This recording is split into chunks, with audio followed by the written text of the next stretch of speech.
नमस्कार, times of Swaraj में आप सबों का स्वागत है और मैं हूं संतोष सिंह। और आज हम टाइम्स ऑफ स्वराज में चर्चा करने जा रहे हैं कि जिस तरीके से बिहार ब्यूरोक्रेसी की घेराबंदी शुरू हुई है कि क्या ये माना जाए कि नीतीश की विदाई का वक्त आ गया है। जी हां, क्योंकि हर किसी को पता है कि नीतीश का प्राण वायु, राजनीतिक प्राण वायु बिहार के ब्यूरोक्रेसी में ही बसता है और अभी तक उस ब्यूरोक्रेसी पर इस तरीके का ऑपरेशन नहीं हुआ है जो पिछले 3 दिनों से चल रहा है।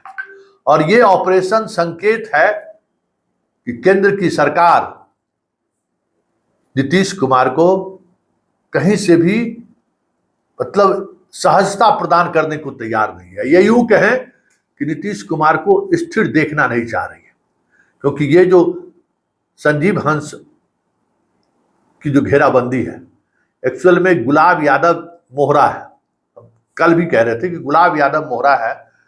ईडी बिहार के ब्यूरोक्रेसी के जो कुछ खास अधिकारी हैं, जो सीएम के नाक के बाल हैं, प्यारे हैं, दुलारे हैं, जिनके बगैर सीएम को नींद नहीं आती है। सीएम सब कुछ उन्हीं अधिकारियों के भरोसे चलाते आ रहे हैं 2005 से। ऐसे अधिकारियों पर अब धीरे धीरे नकेल कसने लगा है। एसपी सिंघला के यहाँ ईडी का रेड, सुनील सिन्हा के यहाँ ईडी का रेड संकेत साफ है कि बिहार के कई ऐसे ब्यूरोक्रेसी जो पुल निगम के चेयरमैन रह चुके हैं निशाने पर है। क्योंकि एसपी सिंघला 2006 में जिस वक्त बिहार आया था, संयोग की बात है, हम आपको बता ही देते हैं कि पुल निगम में एक बड़े सीनियर इंजीनियर से हमारी व्यक्तिगत रिश्ता रहा है। संजोग से उन्हीं के दफ्तर में हम बैठे हुए थे। 2006-07 की हम बात कर रहे हैं। तो जो सिंघला का मालिक है ना, सरदार, वो वहां बैठा हुआ था। तो उसी दौरान परिचय हुआ कि ये पंजाब से आए हैं, बिहार में काम करना चाहते हैं और हमारे यहाँ के कुछ बॉस हैं, उनका पता नहीं कैसे क्या ही किया है, इसको बर्दाश्त प्राप्त हो गया। जब वो बाहर निकले तो बताया। और आज उन्हीं अधिकारी से हमने पूछा कि भाई सिंघला वही है क्या जो आप जिससे एक बार हमारा परिचय कराए थे? तो अधिकारी कहे कि हाँ संतोष जी, वही सिंघला है।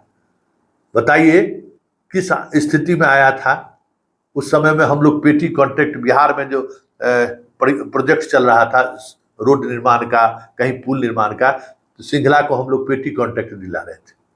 और आज बिहार के 4 बड़े पुल के निर्माण का ठेका सिंघला के पास, खगड़िया, भागलपुर, गांधी सेतु और दिघवारा, चारों काम, मतलब 10,000 करोड़ का ये काम है सिंघला कर रहा है। और जो पुल गिरा था सुल्तानगंज में, वो भी सिंघले बना रहा था। और अभी बहुत पुल गिरेगा, ये भी समझ लीजिए, क्योंकि सिंघला जो है बिहार में जो खेल किया है ना, उसका अंदाजा शायद आप लोगों को नहीं होगा। इस व्यक्ति ने झोला लेके आया था। आज कह सकते हैं अब ट्रक में ट्रक भर के पैसा लेकर बिहार से बाहर जा रहा है। आज देश के 10 बड़े कंपनियों में सिंघला की गिनती होने लगी है पुल निर्माण के क्षेत्र में। कहां नहीं ये पुल निर्माण का काम कर रहा है?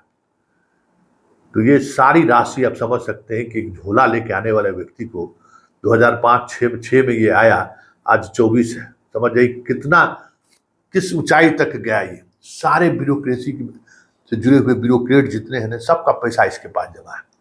इसी से कमाया और इसी को दे दिया, इन्वेस्ट कर दिया इसी के पास। इसलिए ना पुल गिरा तो सब लोग बचा लिए। बचाने की वजह क्या थी?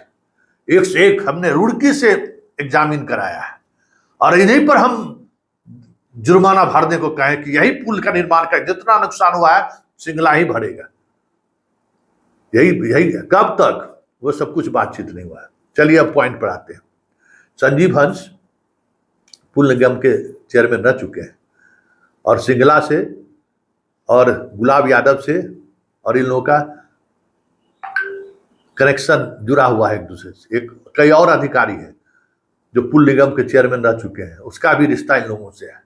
और ये कड़ी है ना, अब एक कड़ी जब पकड़ में आ गया है तो वहां तक पहुंचना ही है। और वहां जैसे ही पहुंचा नीतीश कुमार या तो रिजाइन दे देंगे या नहीं तो फिर जो शर्त है ना कि बिहार छोड़कर चले जाइए, वो शर्त मान जाएंगे, एकदम तय मानिए। क्योंकि पिछली बार हम अपने तमाम पत्रकार मित्रों से बोले थे कि मुख्यमंत्री आवास में तैनात एक अधिकारी को ईडी का नोटिस आया है, उनका बेटा जो है सो बड़े स्तर पर खेल किया है। तो हम कल पूछ लीजिए भैया, पूछ लीजिए दीपक कुमार से। तो दीपक कुमार से जैसी फोन गया तो चकरा गए कि आपको कैसे पता चला। तो हम लोगों को पता चलते रहता है इन्फॉर्मेशन। उस बार गठबंधन बदल गया था, लेकिन इस बार मुख्यमंत्री की कुर्सी बदलेगा, ये तय मानिए, क्योंकि इस बार तैयारी मुख्यमंत्री की कुर्सी को लेकर है। नीतीश कुमार जिस मानसिक स्थिति से गुजर रहे हैं, ऐसे स्थिति में इन अधिकारियों को जिम्मेवारी दी गई है, या तो आप जेल जाइए बेऊर और आप वहां जाने के लिए तैयार रहिए, या फिर जो कह रहे हैं वो कीजिए, नीतीश कुमार को कन्विंस कीजिए, बिहार छोड़े वो। अब देखना यह है कि जितने लाडले हैं, जिनको पुत्र से भी ज्यादा मानते रहे हैं नीतीश कुमार, वो कैसे नीतीश को राजी करते हैं कि आप बिहार छोड़ दीजिए, कहीं चलिए सर राज्यपाल बन जाया जाए, कहीं कोई संवैधानिक पद पर चलिए, हम लोग बैठ जाते हैं। अब ये देखने वाली बात होगी।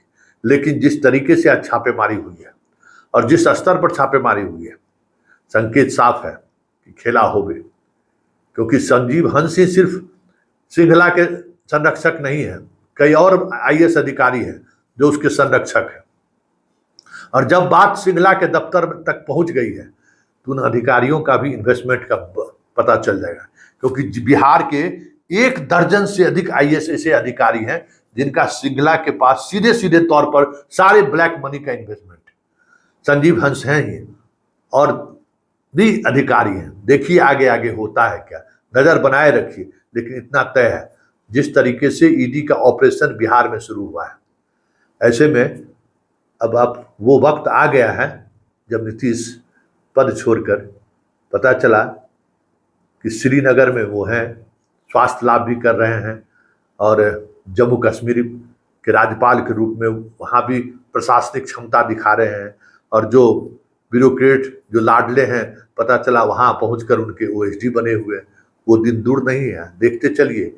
ये बिसात इसी के लिए बिछाई गई है कि आप राजनीति बहुत हो गई है आपकी, अब आप विदा लीजिए।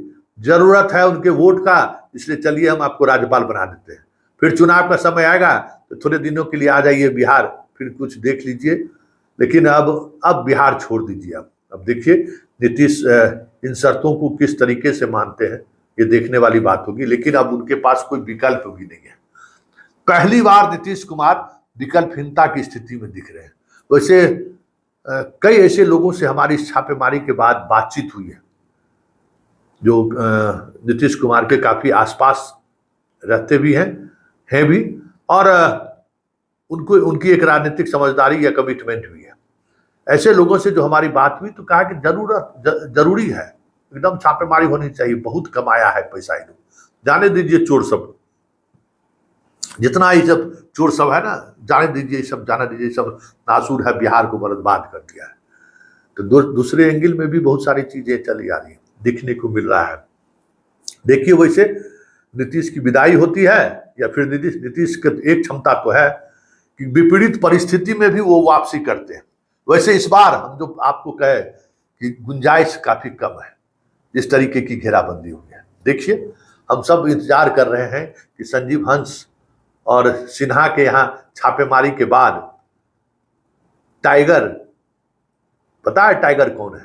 पूरे पूल निगम में शुरुआती दिनों में टाइगर बहुत की बड़ी चर्चा थी।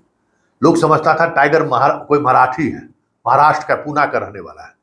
जब वो व्यक्ति बिहार में चुनाव लड़ा तब लोग, बहुत सारे लोग जाने, अरे ये तो गुलाब यादव है। सारे लोगों के नजर में था टाइगर टाइगर टाइगर, मतलब टाइगर जो डिसाइड कर लिया पुल निगम में वही होगा। तो कुछ दिनों के बाद लोगों को पता चला कि टाइगर तो बिहार के मधुबनी का गुलाब यादव है। इसलिए टाइगर से जुड़े हुए जितने आईएएस अधिकारी हैं और टाइगर को ऑबलाइज करने के लिए जो चीजें पुल निगम में अभी तक हुआ है, सारी चीजें परत दर परत खुलेंगी। और आरसीडी पर भी हाथ है, मतलब ग्रामीण विकास कार्य योजना जो है, वहां भी टाइगर का बड़ा ठेकेदारों पर बर्दाश्त प्राप्त था। तो ये सारे नेटवर्क जैसे जैसे खुलेंगे, ये तय मानिए टाइगर सिर्फ मोहरा है। टाइगर के यहाँ छापेमारी करी उस तमाम नेटवर्क को के पास पहुंचता हुआ दिख रहा है जिस नेटवर्क के सहारे नीतीश की घेराबंदी हो सकती है।